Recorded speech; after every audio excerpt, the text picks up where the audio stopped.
بسم اللہ الرحمن الرحیم۔ حضرت امام شافعی رحمۃ اللہ علیہ فرماتے ہیں کہ میں ایک دن منی کے بازار میں تھا، حج کے ایام تھے۔ فرماتے ہیں کہ جمرات سے فراغت ہو گئی، مجھے ایک بوڑھا آدمی ملا۔ تھوڑی دیر اس نے مجھے دیکھا، پھر کہنے لگا، تجھے اللہ کا واسطہ تو میری دعوت قبول کر لے۔ فرماتے ہیں میں نے اس کی دعوت کو قبول کر لیا۔ وہ شخص بھی ایسا بے تکلف کہ جو اس کے پاس تھا پیش کر دیا۔ اس نے روٹی کا ایک ٹکڑا نکالا اور وہی دسترخوان پر رکھ دیا اور کہنے لگا، کھاؤ۔ میں نے کھانا شروع کر دیا۔ وہ مجھے دیکھتا رہا اور کہنے لگا کہ مجھے ڈر لگتا ہے کہ تو قریشی ہے۔ میں نے کہا ہاں، لیکن تجھے کیسے پتہ چلا؟ اس نے کہا کہ یہ قریشی دعوت دینے میں بھی بے تکلف ہوتے ہیں اور قبول کرنے میں بھی۔ پھر باتیں کرتے رہے۔ مجھے پتہ چلا کہ یہ مدینہ سے آیا ہے۔ فرماتے ہیں میں نے اس سے امام مالک رحمۃ اللہ علیہ کے بارے میں پوچھا تو اس نے مجھے ان کے کچھ حالات سنائے۔ جب اس نے دیکھا کہ میں بڑے شوق سے ان کے حالات پوچھ رہا ہوں تو وہ کہنے لگا کہ اگر آپ مدینہ جانا چاہتے ہیں تو یہ خاکی رنگ کا اونٹ ہمارے پاس خالی ہے، یہ ہم آپ کو دے دیں گے، آپ مدینہ پہنچ جائیں گے۔ کہنے لگے کہ میں تو پہلے ہی سے تیار تھا، لہٰذا میں نے حامی بھر لی۔ فرماتے ہیں میں قافلہ کے ساتھ سوار ہوا۔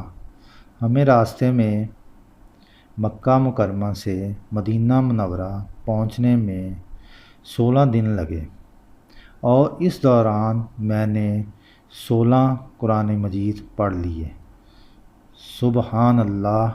آج ہمارا یہ حال ہے کہ حج کرنے جاتے ہیں، 10 دن مدینہ پاک گزار کر آتے ہیں، لیکن ایک قرآن مجید ہی مکمل کرنے کی توفیق نہیں ہوتی۔ ہمارے اسلاف جب بھی حج کے لیے آتے جاتے تھے تو سینکڑوں لوگ ان کے ہاتھوں پر کلمہ پڑھ کر مسلمان ہوا کرتے تھے، اور ہم حج کر کے آتے ہیں، خود مسلمان بن کر صحیح طرح سے نہیں آتے، واپس آ کر پھر گناہوں کی طرف چل دیتے ہیں۔ الغرض حضرت امام شافعی رحمۃ اللہ علیہ نے حالت سفر میں 16 دن میں 16 قرآن مجید پورے کیے۔ فرماتے ہیں جب ہم مسجد نبوی میں پہنچے تو نماز کے بعد میں نے دیکھا کہ ایک آدمی اونچے قد کا ہے اور اس نے ایک تہمد باندھا ہے اور ایک چادر لپیٹی ہوئی ہے۔ وہ ایک اونچی جگہ بیٹھ گیا اور کہنے لگا، قال رسول اللہ صلی اللہ علیہ وآلہ وسلم، اور لوگ اس کے ارد گرد بیٹھ گئے۔ تو میں سمجھ گیا کہ یہی امام مالک رحمۃ اللہ علیہ ہوں گے۔ یہ وہ ایام تھے جب امام مالک رحمۃ اللہ علیہ احادیث کا املا کرا رہے تھے۔ موطا امام مالک کی جو احادیث ہیں ان کو لکھوا رہے تھے۔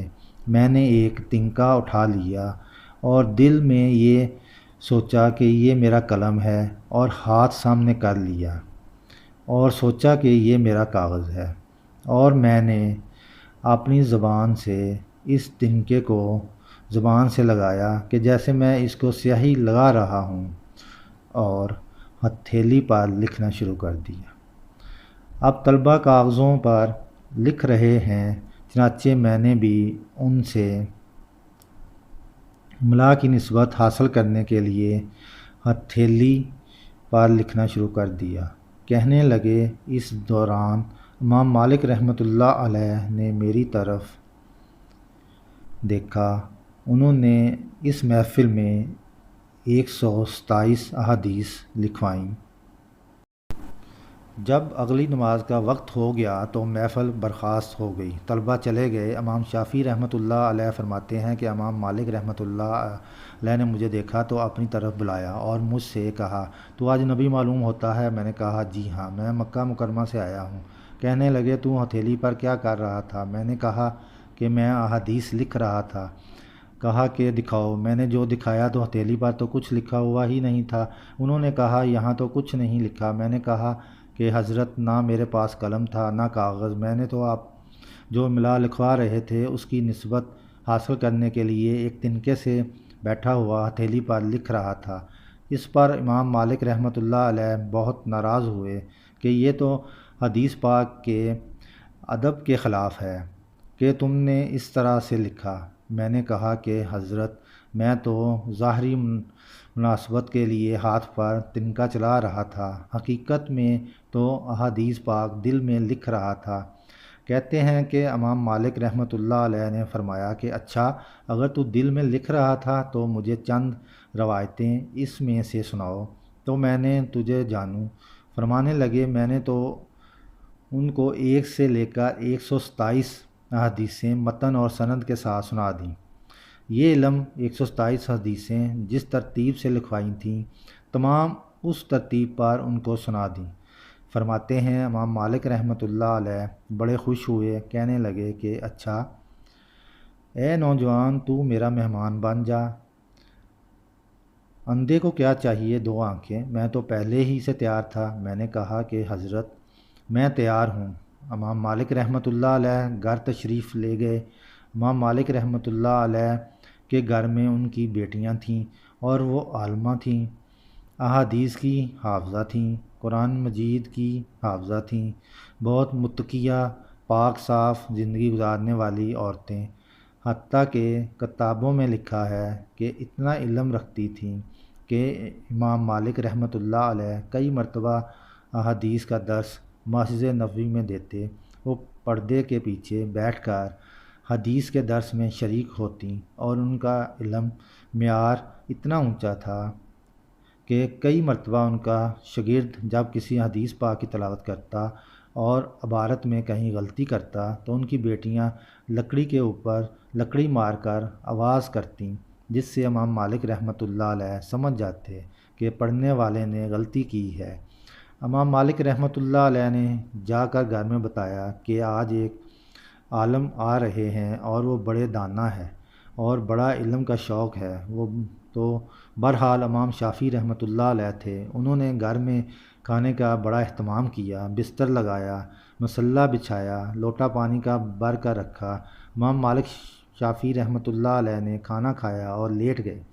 صبح کو امام مالک رحمۃ اللہ علیہ کے ساتھ مسجد میں آ گئے۔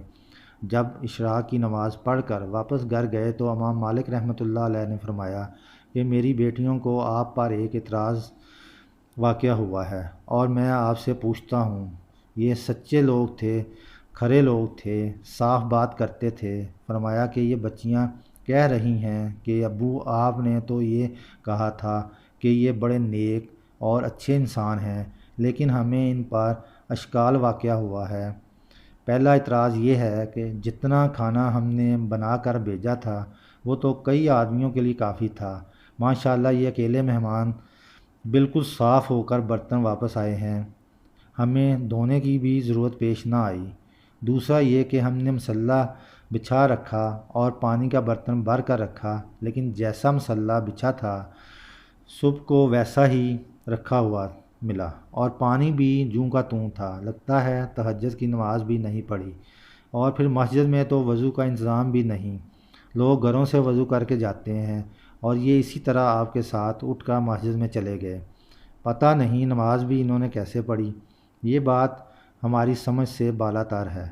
امام شافعی رحمۃ اللہ علیہ نے جواب دیا کہ حضرت بات یہ ہے کہ جب میں نے آپ کے یہاں کھانا کھایا تو کھانے میں اتنا نور تھا کہ ہر لقمہ کھانے پر مجھے سینہ نور سے بھرتا نظر آتا تھا۔ میں نے سوچا کہ ممکن ہے اتنا حلال مال زندگی میں پھر میسر نہ ہو، کیوں نہ میں اسے جزء بدن بناؤں، اور اس لیے میں نے اس سارے کھانے کو اپنے بدن کا جز بنا لیا۔ اللہ اکبر! فرماتے ہیں کہ پھر میں لیٹ گیا، لیکن اس کھانے کا نور اتنا تھا کہ نیند غائب، تو میں نے احادیث میں غور کرتا رہا کہ ایک حدیث میرے پیش نظر رہی کہ نبی پاک صلی اللہ علیہ وآلہ وسلم نے چھوٹے بچے کو جس کا پرندہ مر گیا تھا پیار محبت سے کہا تھا، یا ابا عمیر ما فعل انفیرو۔ تو یہ چند الفاظ تھے، میں ان کے اندر غور کرتا رہا، اور آج کی رات میں نے ان چند الفاظ سے فقہ کے 40 مسائل اخذ کر لیے۔ اتنی سی عبارت یا ابا عمیر کے کنیت کیسی ہونی چاہیے، بچوں سے انداز تخاطب کیسا ہونا چاہیے، کسی کے دل کی ملاطفت کے لیے کیسی بات کرنی چاہیے، صرف اس میں غور کر کے میں نے 40 فقہ کے مسائل اخذ کر لیے۔